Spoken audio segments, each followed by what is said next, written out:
Ladies and gentlemen,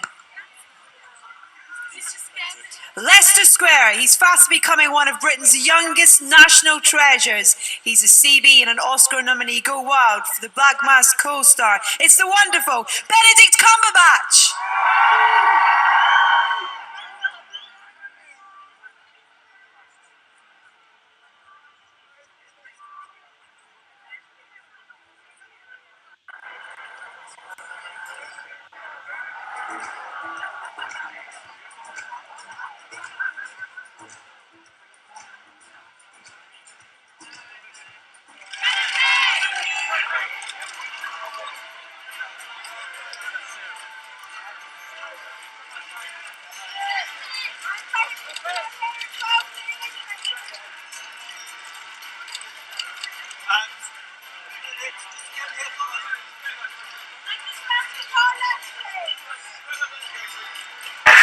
Correspondent Lucy Cotter.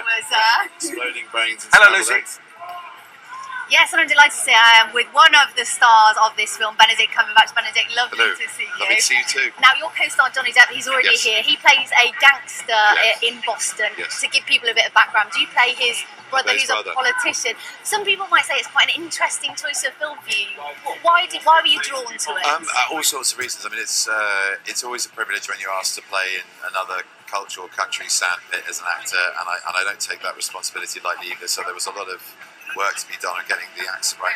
Boston accent's very specific accents, so I hope Bostonians aren't too enraged by my efforts. But they haven't been, though, have they? They've all been very impressed. I don't know. I'm too scared to do it. But there are a couple who have seen Hamlet, or maybe they're a bit biased because they're fans already, but they've been very complimentary. But we'll see. But the point is that was one of the draws, and just this extraordinary story, which is folklore over there. He was on the most wanted list, Whitey, my character's brother, James Bulger, for years below Osama bin Laden. I mean, he really was a notorious underworld criminal, and he kind of came to pound this massive flurry of scandal by basically working with an FBI agent to give him almost a free pass in return for information to bring down the Cosa Nostra, the Italian mafia in the north part of the city.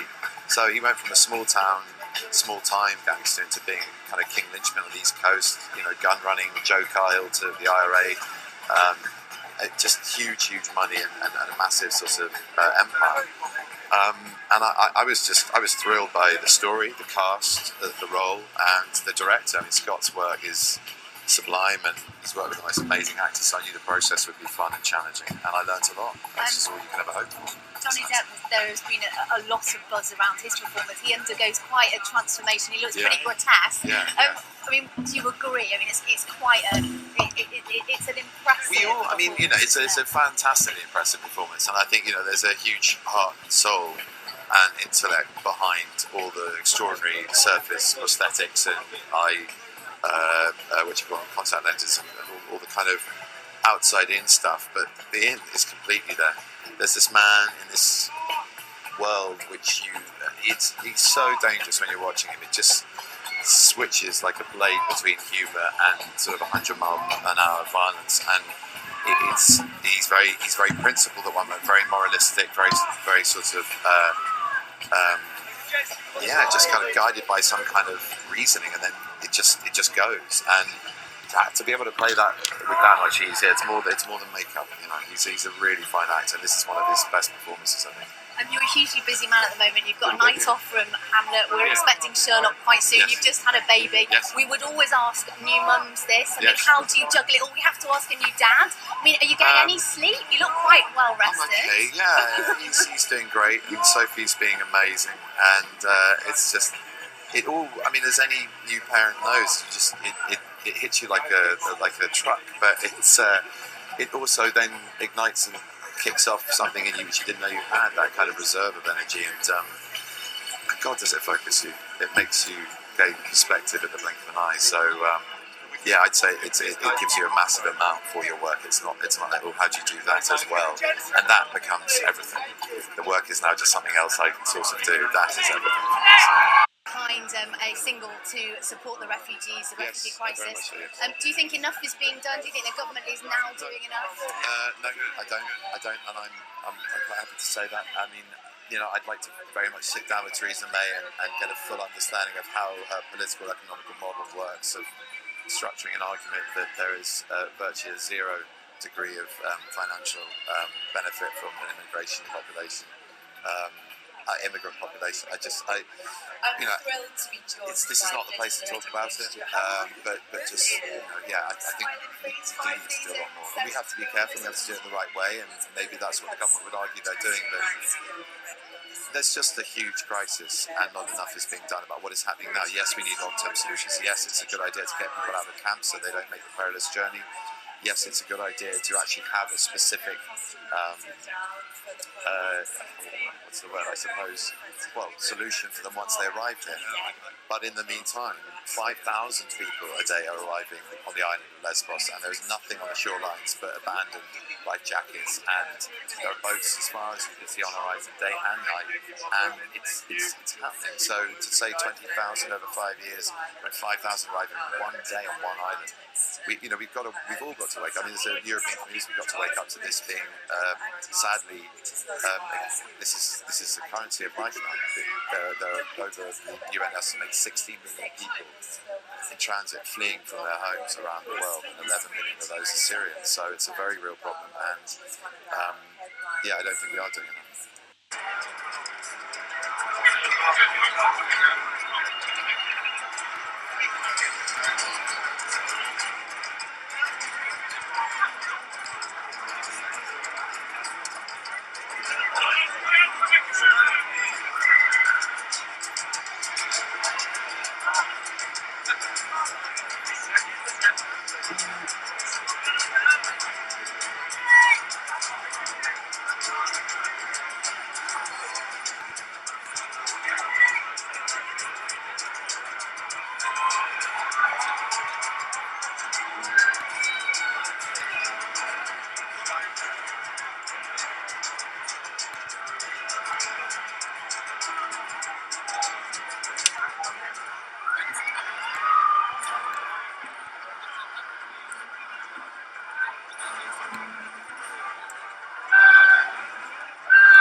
As a student of Harrow School, Manchester University, the London Academy of Music and Dramatic Art, Benedict Cumberbatch was well educated and well prepared for a steady career in the acting profession. Then came the BBC's Sherlock Holmes, and his life changed forever. A terrific string of hit films followed, including Star Trek Into Darkness, The Fifth Estate, 12 Years a Slave, The Hobbit, and who could forget a memorable turn in Penguins of Madagascar. All those crowned with an Oscar nomination earlier this year for his role as Alan Turing in The Imitation Game. Last year, Time magazine included Benedict in their annual Time 100 as one of the most influential people in the world, which is nice. And this year he became a Commander of the Order of the British Empire, better known as a CBE, so it's hats off to Benedict. In Black Mass, he plays the brother of Johnny Depp's character, a powerful senator who, unlike his sibling, has managed to keep all his own hair. Welcome to the red carpet, Benedict Cumberbatch.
Guys, I'm afraid we are. Hi,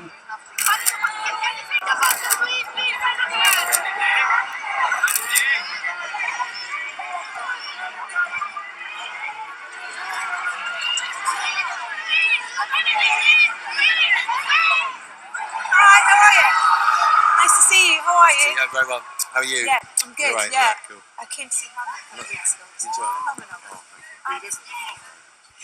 Ladies and gentlemen, please welcome Benedict Cumberbatch. How are you? Hello, all right. Hello, everybody. And congratulations on this film. It's brilliant. Oh, I'm very proud to be a small part in it. It's an extraordinary story and an amazing cast, great script, fantastic director, and it's just one of those things where you get asked to consider playing a supporting role in something this classy. There's no question you're going to jump into it. So yeah, I feel really lucky to be part of it. I was going to ask you what it was that got you involved, all those things that you just said, basically, yeah. Yeah, pretty much. Yeah, I answered that question and many others. God, how have you been coping with this weird? It's weird, isn't it? It makes you sound drunk. Yes, it does. We're not. But we're not. Drunk, sadly. There's a wonderful relationship between these two brothers. The loyalty between them is incredible. You know, they're at polar opposites of life, basically. How would you describe that relationship? There's nothing thicker than blood. I mean, it's an extraordinary thing. They had a very difficult childhood together, and Jimmy Bulger, Whitey, was always very protective of Billy and incredibly proud of him, and even as an adult didn't want to be too close to him in order to tarnish his brother's reputation and damage everything that he'd achieved in a legitimate sense. And yet at his end of life, violence was his currency as opposed to politics in my character's case, and yet both of them were the two most powerful men at either end of the social spectrum, as in, you know, crime and law or legal in that part of the world at the time, which is quite something. Yeah. But I think, you know, they did have a really tough time. They were both from, you know, very blue-collar Irish American Catholic background, and this incredible community in South, a very tight-knit community, and not least of all around the family dinner table. So those ties last for life. And I think, you know, there's complexities of what we don't do or say in the film. We talked about what might have been done or said in their private lives, and just to try and hold that in somewhere as a kernel of truth between us, which the camera may catch with a look, but you couldn't write it. It's extraordinary. Yeah, the best stories are the real ones, aren't they? That's it. It really is true. But Billy was a real character. You know, I mean, he still is. He's a very sprightly. I think he's late 70s. Forgive me, Billy, if you're older than that, or younger even. But I really hope he's watching online. That would be amazing. He will be watching this now. I'm sure he won't be. But like, he's an amazing man, still much loved and respected in the community. And you know, everyone says, morning, Mr. President. I've got a very bad Boston accent there. It's better in the film. He's still, you know, respected and known and taken care of and asked about, and he's a local character. And he had a huge amount of influence in his time in power, and is much loved by a lot of people. A contentious figure, and as all politicians are, you know, one man's meat's another's poison. But if you consider their backgrounds, it's quite an achievement what he raised himself to. Right? Does there come more responsibility when you're playing a real person, especially a real person who's still alive? I mean, you've obviously done it in the past. It does. And the first day on set, there was a piper in the band of this huge parade I'm leading in one of the scenes, and I turned around and he said, "Who are you playing?" And I said, "Billy Bulger." And he went, "You look nothing like him." I said, "Okay, good. That's great." But then I don't agree. I mean, I think some of the shots I do look a little bit like him. He's a lot shorter than I am. I'm taller and weirder looking. He's much more sort of muscular and barrel-chested. So I tried to work out and try and get some proximity to him. I had a little bit of prosthetics work done as well on the side of my face, my cheeks, which no one's mentioned.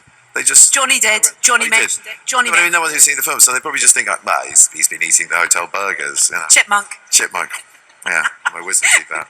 But that was fun getting, you know, a sort of shape on for him, and his mannerisms. There's a huge amount of archival footage of him hosting this wonderful, chaotic, amazingly mad roast, really, like an LA roast, comedic roast, called the St. Patrick's Day breakfast, the pancake breakfast that he used to host, and all the dignitaries used to come, like John Kerry, now Secretary of State, obviously, was there being having the piss ripped out of him, and just but with the wit and intelligence of a stand-up. I mean, he's a very well-informed, smart, incredibly well-read classicist, but also just this. You put a microphone in his hand, and you won't stop him singing, talking, a bit like me, and cracking really, really good jokes. So yeah, quite a character. Okay, last question comes from the Twitter world.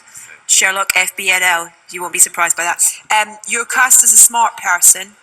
Do you ever wish the next call will be, do you want to play this badass tough guy? But I think he kind of is under the surface. I think he's sinister.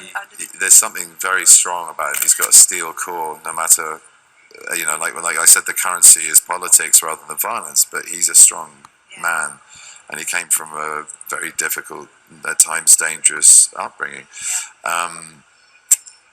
And not to be rose-tinted about it, he's a boy that's done good. But no, I know what that question's about. Yes, of course I would, and I'd relish a challenge. Or just somebody stupid. Would that be fun? That'd be much more like getting out of bed in the morning. Much less work. It's lovely to chat to you. Congratulations on the film. Lovely to see you. Benedict Cumberbatch, everyone. Thank you.